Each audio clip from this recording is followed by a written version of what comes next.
জামাই ষষ্ঠী বাঙালিদের বিশেষ একটি উৎসব, যেখানে জামাইদের জন্য বিভিন্ন রকমের খাবারের আয়োজন করা হয়। আর এই দিনটিতে পাবদা মাছের রসা একটি বিশেষ পদ, যা জামাইদের মন জয় করার জন্য একেবারেই পারফেক্ট। তো চলো রেসিপিটি দেখে নেওয়া যাক।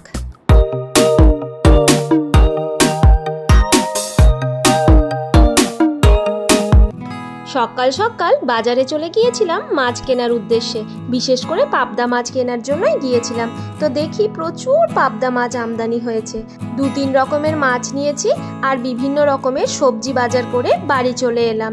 এই হচ্ছে সিলভার কার্প মাছ। সিলভার কার্প মাছটা টক খাবো বলে নিয়েছি। আর নিয়েছি চিংড়ি মাছ আর পাবদা মাছ। পাবদা মাছগুলো কিন্তু বেশ সাইজে বড় বড়ই ছিল। এই দেখো, আমি 300 গ্রাম পাবদা মাছ নিয়েছি। 300 গ্রামে 5 পিস মাছ হয়েছে। সমস্ত কাজকর্ম সেরে চলে এলাম পাবদা মাছের রেসিপিটি বানানোর জন্য। পাবদা মাছের তো বিভিন্ন ধরনের রেসিপি তোমরা খেয়েই থাকবে, তবে এই রসা একেবারেই অন্যরকম।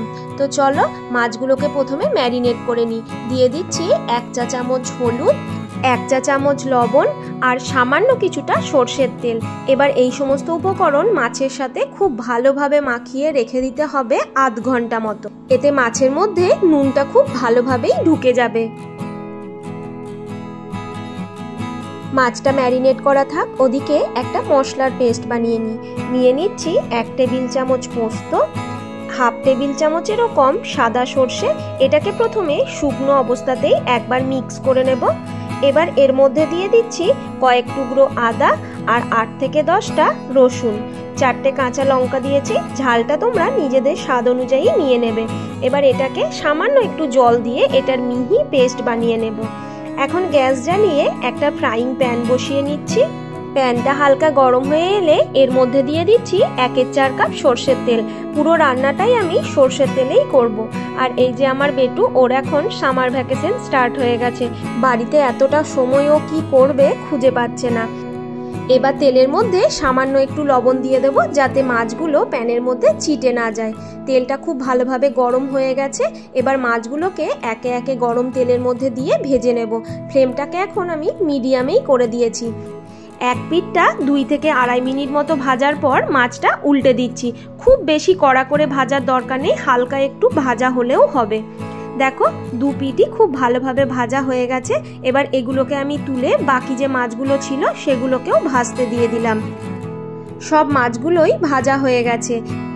এবার ওই তেলেই 1/2 চা চামচ কালো জিরে ফোড়ন দিয়ে দিলাম। যে কোনো রসা রান্নাতেই কালো জিরে ফোড়ন দিলে টেস্ট কিন্তু বেশ ভালো হয়। এখানে নিয়ে নিচ্ছি 2টো বড় সাইজের পেঁয়াজ, একদম কুচি করে কেটে রেখেছিলাম, দিয়ে দিলাম। এবার পেঁয়াজটাকে তেলের সাথে খুব ভালোভাবে ভেজে নেব। এখন কিছু গুঁড়ো মশলা অ্যাড করব।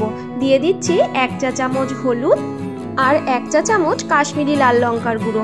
লাল লঙ্কার গুঁড়োটা দিলাম শুধুমাত্র রঙের জন্য, এতে রঙটা কিন্তু খুব ভালো আসে। এবার খুব ভালো করে মশলাগুলোকে পেঁয়াজের সাথে মিশিয়ে নেব। এখন দিয়ে দিলাম 2টো মিডিয়াম সাইজের টমেটোর পেস্ট। টমেটোটাকে খুব ভালো করে কষিয়ে নিতে হবে, যাতে টমেটোর কাঁচা গন্ধটা একেবারেই চলে যায়। দেখো কালারটা কি দুর্দান্ত এসেছে। এবার আগে থেকেই মশলার যে পেস্ট বানিয়ে রেখেছিলাম সেটা এর মধ্যে দিয়ে দিলাম। এবার মশলাটাকে খুব ভালোভাবে কষিয়ে নিতে হবে, যাতে আদা রসুনের কাঁচা গন্ধটা একেবারেই আর না থাকে। এর মধ্যে কোনো রকম জিরে বা ধনে গুঁড়ো আমি অ্যাড করব না। এই পর্যায়ে দিয়ে দিতে হবে স্বাদ অনুযায়ী লবণ। এখানে আমি 1 চা চামচ লবণ ব্যবহার করলাম। তোমরা নিজেদের স্বাদ অনুযায়ী লবণটা এখানে অ্যাড করে নেবে। মশলাটা খুব ভালোভাবে কষানো হয়ে গেছে। দেখো তেলটা খুব ভালোভাবে ছেড়ে দিয়েছে। এবার মশলার বাটিটা ধুয়ে সামান্য একটু জল এর মধ্যে দিয়ে দিলাম।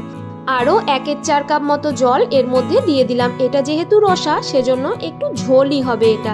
ঝোলটা একটু ফুটে গেলে মাছগুলোকে একে একে এর মধ্যে দিয়ে মিডিয়াম ফ্লেমে ওই 5 থেকে 7 মিনিট মতো ঝোলটাকে ফুটিয়ে নিতে হবে। মাছটা ঝোলে পড়ার সঙ্গে সঙ্গেই খুব সুন্দর একটা গন্ধ বেরিয়েছে। এই সময়ে টেস্টের ব্যালেন্সের জন্য সামান্য একটু চিনি দিয়ে দিলাম। চিনিটা তোমরা দিতেও পারো, নাও দিতে পারো। সামান্য একটু ধনেপাতা কুচিও এর মধ্যে দিয়ে দিলাম। হালকা হাতে এবার একটু নাড়াচাড়া করে নেব, যাতে চিনিটা আর ধনেপাতাটা এর সাথে ভালোভাবে মিশে যায়। 5-7 মিনিট মতো ফোটানো হয়ে গেছে। এবার গ্যাসের ফ্লেমটাকে আমি বন্ধ করে দিলাম। এই রসা রান্নাটা কতটা সহজ বলো তো, আর খুব বেশি উপকরণেরও প্রয়োজন হয় না। তবে এই পাবদা মাছের রসা রান্নাটা সহজ হলেও এর স্বাদ কিন্তু একেবারে রাজকীয়। কালারটা দেখো কি দুর্দান্ত এসেছে। এবার এটাকে অন্য একটা প্লেটে পরিবেশন করে নিই। পাবদা মাছের ঝাল, ঝালদা, ঝোল তো অনেক খেয়েছো, তবে একবার এইভাবে পাবদা মাছের রসা বানিয়ে দেখো, আশা করি সকলেরই খুব ভালো লাগবে। এটি ঝোল প্রধান হওয়ায় অনেকের কাছেই এটি খুব প্রিয় একটি পদ। এই রেসিপিটি তোমাদের কেমন লাগলো অবশ্যই আমায় কমেন্ট করে জানিও। যদি ভালো লেগে থাকে একটা লাইক করে দিও, আর আমার চ্যানেলটাকে সাবস্ক্রাইব করে আমার পাশে থেকো। এই নরম মোলায়েম পাবদা মাছ আর সুগন্ধি রসায় ভরে উঠুক জামাই ষষ্ঠীর স্পেশাল দুপুর। প্রত্যেককে জামাই ষষ্ঠীর আগাম শুভেচ্ছা। প্রত্যেকে ভালো থাকবে, সুস্থ থাকবে। প্রত্যেককে শুভ ভোজন। টাটা।